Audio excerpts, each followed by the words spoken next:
కలియుగంలో వెంకటేశ్వర స్వామి మించినటువంటి దైవం మరొకటి లేదు. నభూతో నా భవిష్యత్ అని నేరుగా చెప్పుకుంటాం మనం. వెంకటేశ్వర స్వామి సుప్రభాతంలో పర్యటించేటువంటి నవగ్రహాలే స్వామివారి పాదాక్రాంతులైనప్పుడు ఎందుకు వెంకటేశ్వర స్వామి పాదాలను పట్టుకోవటం లేదు? ఇప్పుడు వారాహి, కొంతకాలం రాజశ్యామల, ఇప్పుడు వారాహి, నవరాత్రులు, ఇవన్నీ ఏ ఆధ్యాత్మిక పురాణ ప్రబంధాల నుంచి బయటకు వచ్చాయండి ఇవి? మనకు తెలుసా? మీ వయసు పోసి 40 ఉంటే అక్కడ చిన్నవారు పెద్దవారు మీ హయాంలో విన్నారా మీరు? అంటే అక్షర లక్ష గాయత్రి చేయనటువంటి వారందరూ కూడా దశమహావిద్యల పేర్లు చెప్పుకొని పబ్లిక్ని ఆ రకంగా చేస్తున్నట్టు వాళ్ళు ఏమనుకోవాలండి? రైట్, ఎడ్యుకేట్ చేయండి. మీరు ఇప్పుడు మీలాంటి వాళ్ళు మీరు అంటున్నారు కదా, మీరు పూర్తిగా సనాతన జ్యోతిష్ శాస్త్రాన్ని నమ్ముకుంటారు. ఉదాహరణకి ఎడ్యుకేట్ చేయండి. పంచమకారాలు అని చెప్పి ప్రచారం చేశారు.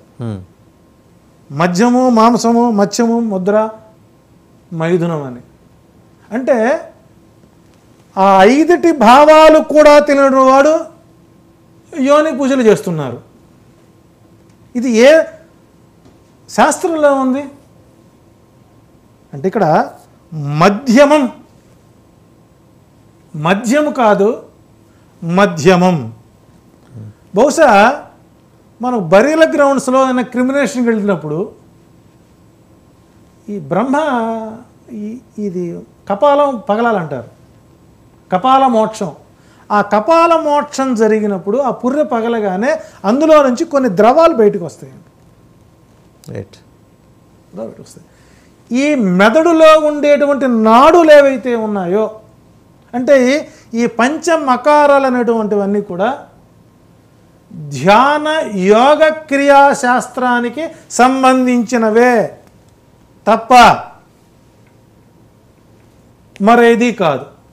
ఉదాహరణకి లోపముద్ర పేరుంటారు మీరు, లోపాముద్ర అంటే లోపము చేత పుట్టబడినటువంటిది అర్థం. బాగా ప్రేక్షకులు తెలుసుకోండి. అజామిళోపాఖ్యానం కానీ పురంధరోపాఖ్యానం చదివినట్లయితే కొన్ని అంశాలు తెలుస్తాయి. మన అగస్త్యుడిని గొప్పవాళ్ళం కాదుగా.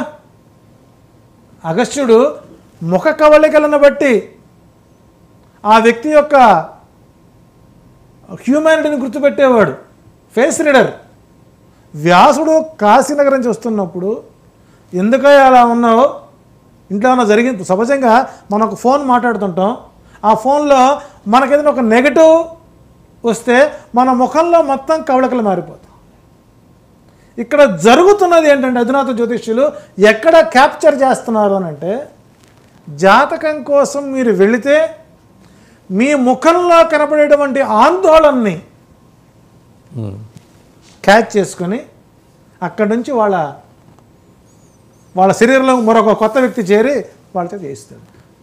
ఇక్కడ మద్యం కాదు. మద్యము అంటే వైన్, విస్కీ, బ్రాందీ, లిక్కర్ సంబంధించి. ఇక్కడ మద్యం అంటే బ్రహ్మరంధ్రము నుంచి ప్రసరించే మధువునే మద్యం అంటారు. ఉదాహరణకి మనకు వస్తువు తినాలని ఉంటుంది, ఆ వస్తువును చూడగానే మన శరీరంలో ఏదో తెలియనటువంటి మైండ్లో నుంచి ఒక లాలాజలం నడుస్తుంటుంది, ఒక సెన్స్ ఇస్తుంది. నువ్వు నిమ్మకాయ తిను, మామిడికాయ పచ్చడి తిను, లేకపోతే ఈ చికెన్ తిను, ఈ మటన్ తిని చూస్తుంది, సిగ్నల్ ఇస్తుంది. ఆ సమయంలో ద్రవించినటువంటి ఆ డ్రాప్స్ ఏవైతున్నాయో అదే మధువు లేక అమృతం. రెండోది నాట్ మాంసం. ఇది నేను ఇచ్చిన పదం కాదు.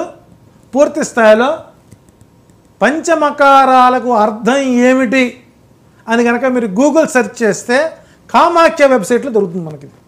ఎక్కడేం చెబుతున్నా అంటే, వాసనారూపమైన పశుత్వాన్ని ఖండించడమే. ఆదిశంకరాచార్యులు వారు నడిచి వెళుతున్నప్పుడు మాంసం వండుకొని తింటున్నారు. మా దౌర్భాగ్యం ఏంటంటే మనకు భౌతికతలో వస్తుంది, సుని చైవ స్వపాకేచ పండితా సమదర్శన. సుని చైవ పండిత. అక్కడ ఏం చెప్పారు? కుక్క మాంసం ఉన్నారు. కుక్కను మాంసమును వండుకొని తినివాని యందును సమదృష్టి. అంటే ఇక్కడ ఒక మాంసము ముద్దని 4 ముక్కలు చేసి అవతల పడవేస్తే అక్కడ జీవం మొలవదు. ఒక బెండకాయనో ఒక వంకాయనో ఒక ఆకుకూరనో కట్ చేసేస్తే నీకు మొక్కలు మొలుస్తున్నాయి. కాబట్టి ఇక్కడ ఏం చెబుతున్నాడు? వాసనారూపమైన పశుత్వాన్ని ఖండించడమే మాంసం. నీవైతే పదార్థాన్ని నువ్వు కావాలని కోరుకుంటున్నావో ఆ పదార్థాన్ని తినకుండా ఉండడానికి ఏవైతే మార్గాలు వాటిని ఖండించుకోవడమే మాంసం అన్నాడు. నా మత్స్యం ఇక్కడ ఇడానాడి పింగళనాడి మనకు ఉండటం నాసికా పుటాలని వచ్చేటువంటి గాలి ఏమవుతుంటే మత్స్య రూపంలో ఉంటుంది. మత్స్య రూపంలో వచ్చేటువంటి శ్వాసను ఏదైతే మనం దృష్టి కేంద్రీస్తామో దాన్ని ప్రాణాయామం ద్వారా పూర్తి స్థాయిలో బంధించబడటమే మత్స్యం. ఒక రకంగా చెప్పాలంటే ఒక రమణ మహర్షికి మాత్రమే ఒక 30 సెకండ్ల పాటు శ్వాసను బంధించగలిగారు. అంతటి గొప్ప ప్రస్తుతం కలిగిన ఎవరు ఉన్నారా? పేరు చెప్పుకోవడం తప్పితే. ఇక ముద్ర అనేసరికి మన షోడశోపచారాల్లో శిఖాముద్ర. ఇప్పుడు మనం ప్రేక్షకులు ఏమన్నా పర్లేదు, శిఖ లేనివాడు అనుష్ఠానానికి అర్హుడు కాదు. పూర్వంలో అన్ని వర్ణాల వారికి శిఖ అనేటువంటి ఉంటుంది. ఇప్పుడు మా శిఖ లేదనుకుంటారు, కానీ మాకున్నటువంటి వెంట్రుకల ద్వయంలో కొంత భాగం ఎక్కువగా పెట్టుకుంటాం. ఒకళ్ళు తిరుగుతూ వెళ్ళాల్సి వచ్చి వెంట్రుకలు వచ్చినా కూడా ఆ భాగాన్ని వదిలేస్తాం.